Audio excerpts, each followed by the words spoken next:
जो पहली लाइन है, भेज रहे हैं स्नेह निमंत्रण, मतदाता तुम्हें बुलाने को, 25 मई भूल न जाना वोट डालने आने को। करेक्टली तो 350 के करीब अवैध हथियार और 650 के करीब कारतूस हरियाणा पुलिस द्वारा बरामद किए जा चुके हैं।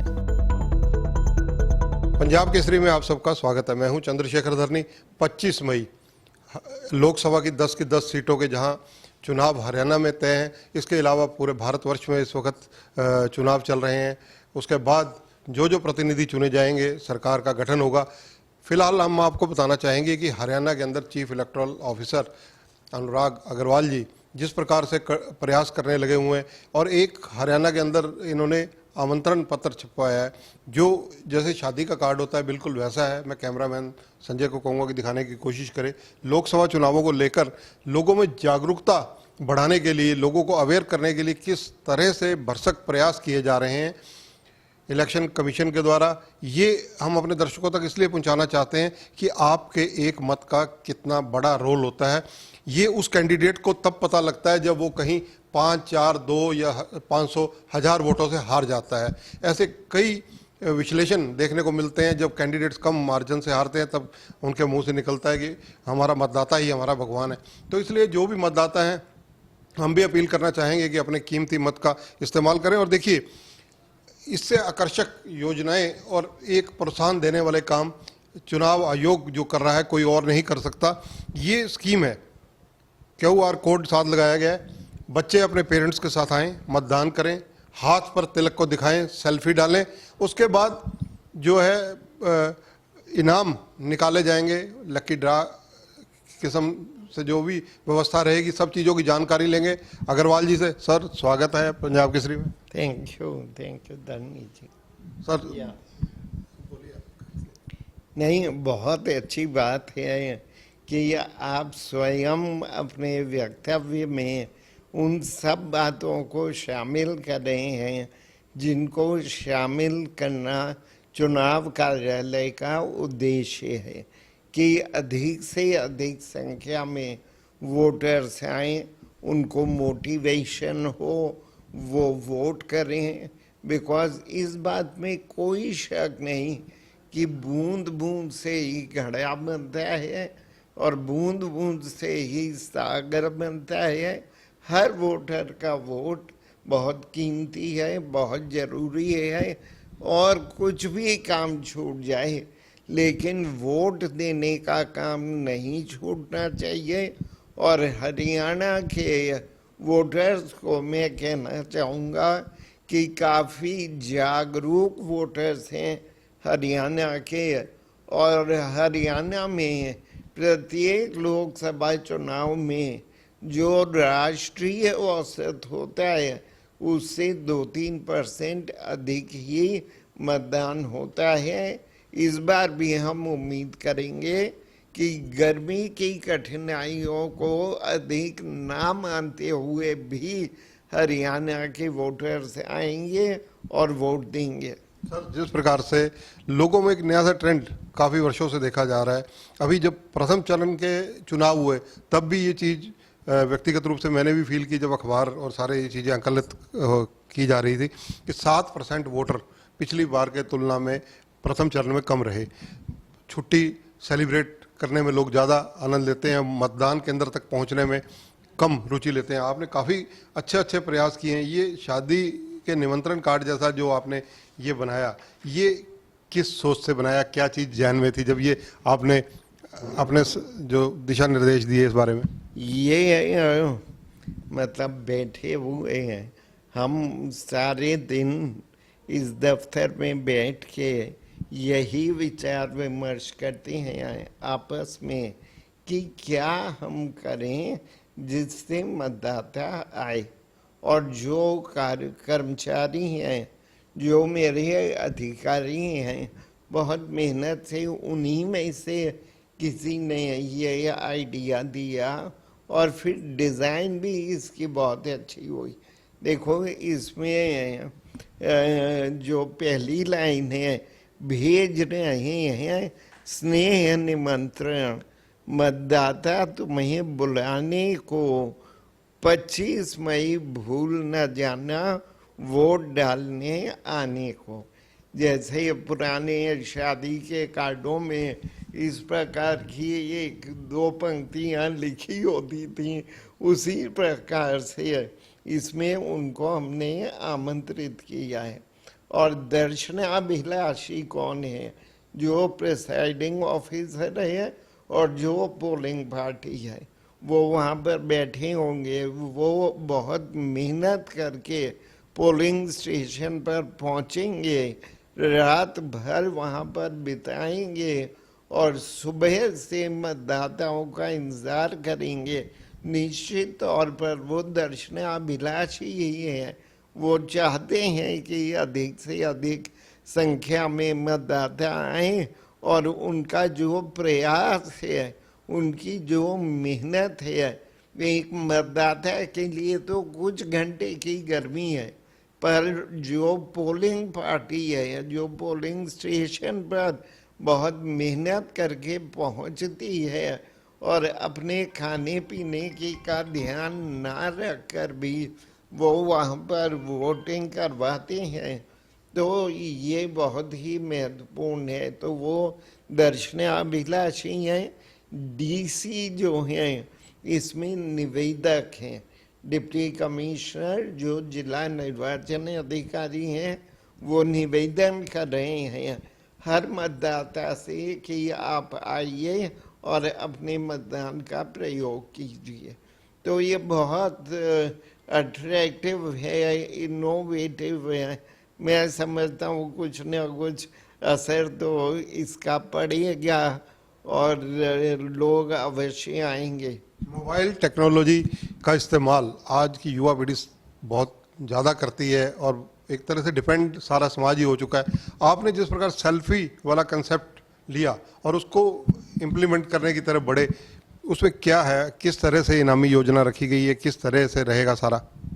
तो हमारे दिमाग में यही विचार आया है कि हम कितना भी लोगों को कहें, कितने गीत बजाएं, कितने वीडियो दिखाएं, कितना हम इनविटेशन भेजें, सबसे ज़्यादा जो सुनते हैं बच्चों की बात सुनते हैं पेरेंट्स।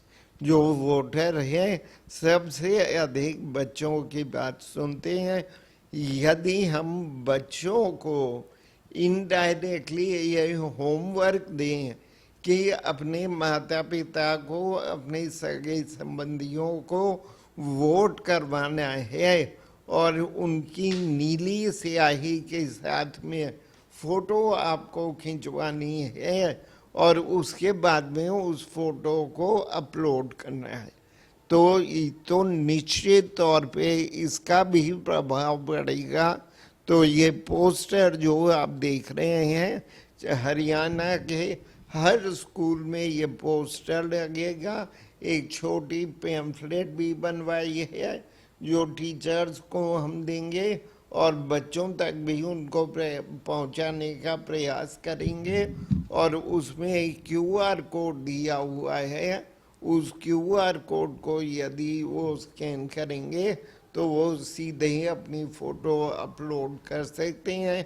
तो इसमें 10,000 रुपये का प्रथम पुरस्कार, 7,500 रुपये का द्वितीय पुरस्कार और 2,500 रुपये का तृतीय पुरस्कार हर जिले में 3 बच्चों को दिया जाएगा जो फोटो अपलोड करेंगे। By draw of lot, we will give an award, cash award, to 3 children in every district, and we have tied up with the school education department also for effectively implementing this scheme. 25 मई को गर्मी जबरदस्त होगी, इससे कोई इनकार नहीं किया जा सकता। भीषण गर्मी में लोग मतदान केंद्र तक पहुंचेंगे, आपकी तरफ से क्या गाइडलाइन जारी है, व्यवस्था कैसी रहेगी? बुजुर्ग, बीमार, कई विकलांग, दिव्यांग भी पहुंचेंगे, उन लोगों को गर्मी से कैसे बचाव के लिए क्या किया जा रहा है? देखिए, एक तो जो मतदान केंद्र हैं और ये यूनिफॉर्म डायरेक्शन है हर जिले को जारी की गई है, जहां पर वोटर क्यू में खड़े होंगे वहां पर टेंट की व्यवस्था करके शेड में ही वोटर्स खड़े हों। उसके अतिरिक्त जो बैठने की भी व्यवस्था हो ताकि लोग बैठ के अपनी नंबर आने का इंतजार कर सकें। उसके अतिरिक्त पंखे की व्यवस्था हो, जहां पर वो मतदाता वेट कर रहे हैं, क्यू में खड़े हुए हैं, शेड तो हमने दे दी पर पंखा भी उनके ऊपर हो जिससे कि गर्मी का प्रकोप कम हो। इसके अतिरिक्त जो दिव्यांग मतदाता हैं और जो बुजुर्ग मतदाता हैं उनको तो चुनाव आयोग ने घर से ही वोट करने की सुविधा दी है। जिन लोगों की आयु 85 वर्ष से अधिक है या जो दिव्यांग हैं, विकलांगता 40% से अधिक है, उनको घर पे ही बैठकर मतदान करने की सुविधा है। पोलिंग पार्टी जाएगी, उनके घर पे जाएगी, उनके वोट डलवाएगी और वोट डलवा के वापस लेकर आएगी। शायद ऐसा देश में पहली बार हो रहा है ये? नहीं, ये व्यवस्था तो जिस समय कोरोना हुआ था 2020 में लागू हुई थी और उसके बाद से हर एक चुनाव में ये व्यवस्था रही है। हरियाणा में पहली बार पूरे लोकसभा और पूरे विधानसभा चुनाव में पहली बार हो रहा है, क्योंकि हमारे चुनाव 2019 में हुए थे, उसके बाद से 2020 में ये व्यवस्था आई थी। उसके बाद से जिन भी राज्यों में चुनाव हुए हैं उन राज्यों में ये व्यवस्था है और इस चुनाव में हरियाणा में भी ये व्यवस्था रहेगी। सर, हरियाणा पुलिस की बात करें, कितनी पुलिस बल आपके पास रहेगा चुनाव करवाने के लिए? शांतिपूर्ण चुनाव हो, सारी चीज़ों पर आपकी बारीकी से निगाह है। और दूसरा, अतिरिक्त सुरक्षा बल जो सेंटर से मांगे गए, कितनी इस टाइम ग्रुप मांगे गए हैं, कितनी बटालियन मांगी गई? पहली बात तो हरियाणा पुलिस की जितनी कार्यबल है वो सब कार्यबल चुनाव के कार्य में काम करेगा। इसके अतिरिक्त deputy director general of police ने एक अनुरोध भेजा है कि जो स्पेशल पुलिस ऑफिसर्स हैं और जो अंडर ट्रेनिंग सब इंस्पेक्टर्स हैं, कांस्टेबल्स हैं, उनको भी चुनाव की ड्यूटी पर लगाने की अनुमति दी जाए। वो अनुमति हम चुनाव आयोग से प्राप्त करके और डायरेक्टर जनरल ऑफ पुलिस को भेजेंगे। तो इस प्रकार से sufficient manpower will be there और जो केंद्रीय सुरक्षा बल हैं उनकी 200 टुकड़ियों की मांग हमने की है भारत सरकार से, चुनाव आयोग से। तो वो जैसे ही प्राप्त होती है, जितनी प्राप्त होगी उनकी ठहरने की व्यवस्था हर जिला अधिकारी ने और एसपी ने, बिकॉज गर्मी सिर्फ वोटर के लिए नहीं है, गर्मी उन कर्मचारियों के लिए भी है जो चुनाव की ड्यूटी में काम करेंगे। तो उनके ठहरने की व्यवस्था, उनके टॉयलेट्स की व्यवस्था, सारी व्यवस्था एक फॉर्मेट बना के जिला अधिकारियों ने और सुपरिंटेंडेंट्स ऑफ पुलिस ने वो व्यवस्था जांच ली है। वो चाकचौबंद है, जैसे ही वो आएंगे उनको कंफर्टेबल स्टे का अरेंजमेंट दिया जाएगा। धन बल बाहुबल अंगूर की बेटी, ये सब चीज़ों का प्रचलन बहुत ज़्यादा बढ़ जाता है जब चुनाव होते हैं, क्योंकि कैंडिडेट्स भी करते हैं, उनके समर्थक भी करते हैं। इन चीज़ों पर निगरानी रखने के लिए और खासकर पड़ोसी राज्यों से इन चीज़ों की घुसपैठ ना हो पाए, कैसे रोकथाम की जाएगी? तो एक तो सी विजिल ऐप है, सरकारी प्रयास जो हम कर रहे हैं वो तो मैं आपको बताऊंगा ही, पर नागरिक भी इस मामले में सतर्कता बरत सकते हैं। सी विजिल ऐप का हम बार बार जिक्र करते हैं कि जहां पर भी कोई चुनाव के कानून की, चुनाव की प्रक्रिया का उल्लंघन होता है, वहां पर जाकर फोटो, वीडियो, ऑडियो क्लिप कुछ भी भेजें और उसके ऊपर तुरंत 100 मिनट के अंदर अंदर कार्रवाई होगी। और मैं ये भी बताना चाहता हूँ कि हरियाणा की जनता अभी से सी विजिल ऐप का काफ़ी अच्छे से प्रयोग कर रही है और उसमें पैसे बांटने की शिकायतें हैं, शराब बांटने की शिकायतें हैं, इस प्रकार की भी कंप्लेंट्स आई हैं हमको और उनके ऊपर तुरंत कार्रवाई की जा रही है। सर, अवैध हथियारों का जखीरा कहीं ना कहीं से अड़ोस पड़ोस से या कुछ लोगों द्वारा उपयोग किया जाता रहा है अतीत में, तो इन चीज़ों पर क्या अभी तक कोई धरपकड़ ऐसे अवैध जखीरे की या अवैध हथियार कहीं से मिले हो, कोई आपकी जानकारी में आया हो? तो बिल्कुल अवैध हथियारों को पकड़ना और लाइसेंस शुदा हथियारों को जमा करवाना, ये दोनों ही कैंपेन्स पुलिस प्रशासन द्वारा की जा रही हैं। और जहाँ तक मुझे अगर याद है करेक्टली, तो 350 के करीब अवैध हथियार और 650 के करीब कारतूस हरियाणा पुलिस द्वारा बरामद किए जा चुके हैं। सर, आचार संहिता लागू होने के बाद कुछ प्रशासनिक अधिकारियों के फेरबदल हुए, कुछ को हटाया गया, लगाया गया, ऐसे कितने अधिकारी हैं जिनका फेरबदल अभी तक हो चुका है? अब याद तो नहीं है नंबर, पर करीब 5-6 वरिष्ठ अधिकारियों का फेरबदल चुनाव आयोग के निर्देशों पर हमने करवाया है। नो यूर कैंडिडेट अभी आपसे जिक्र हो रहा था, उसके बारे में थोड़ा हमारे दर्शकों को बताइए कि अगर आपराधिक कोई हिस्ट्री है किसी कैंडिडेट की, क्या वो भी उस पर आएगी?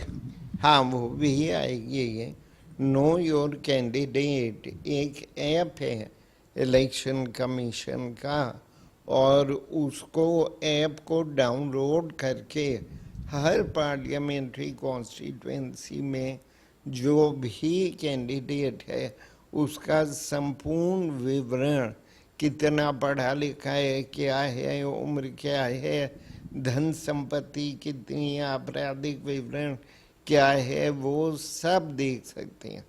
तो चुनाव आयोग का लक्ष्य यही है कि ये जो वोटर हैं वो सजग रहें और कैंडिडेट की पूरी पृष्ठभूमि को जांच करने के बाद ही अपने मताधिकार का प्रयोग करें। धन्यवाद सर। तो ये हैं चीफ इलेक्टोरल ऑफिसर अनुराग अग्रवाल जी।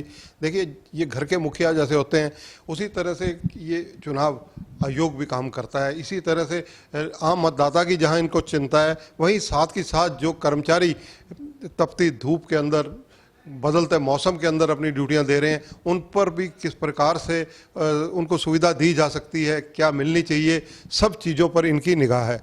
और जिस प्रकार से कैंडिडेट्स के आचरण और पुरानी बैकग्राउंड जानने की अगर किसी को ज़रूरत है, तो इन्होंने सारी ऐप्स का जिक्र भी किया जो जो बनी हुई हैं। हरियाणा में ज़्यादा से ज़्यादा मतदान हो उसके लिए भरसक प्रयास किए जा रहे हैं। सेल्फी जैसी जो आकर्षक यूथ को एक तरह से कहा जाए प्रेरित करने वाली योजना है, क्योंकि बच्चे अपने माँ बाप के साथ जाएंगे, एक परिवार की जब फोटो सेल्फी डालेंगे QR कोड के माध्यम से, तो निसंदेह वो मैसेज कहीं दूर तक जाएगा। और इनाम रखना इन्होंने एक अच्छी प्रथा की शुरुआत की है, चाहे एक प्रोत्साहन है ये बच्चों को, ताकि आइए अपने माँ बाप के साथ और मतदान कीजिए, मतदान ज़्यादा से ज़्यादा हो, इसके लिए इनके कड़े प्रयास चल रहे हैं। और आजकल ये दिन रात पूरी एक्सरसाइज इनकी और इनकी टीम की लगातार जारी है। कैमरामैन संजय सिंह के साथ चंद्रशेखर धरनी, पंजाब केसरी टीवी, चंडीगढ़। हमसे जुड़े रहने के लिए हमारे YouTube चैनल को सब्सक्राइब करें और नई वीडियो की नोटिफिकेशन के लिए बेल आइकॉन को दबाएं। अगर आप ये वीडियो Facebook पर देख रहे हैं तो लाइक जरूर करें और ज्यादा से ज्यादा शेयर करें। धन्यवाद।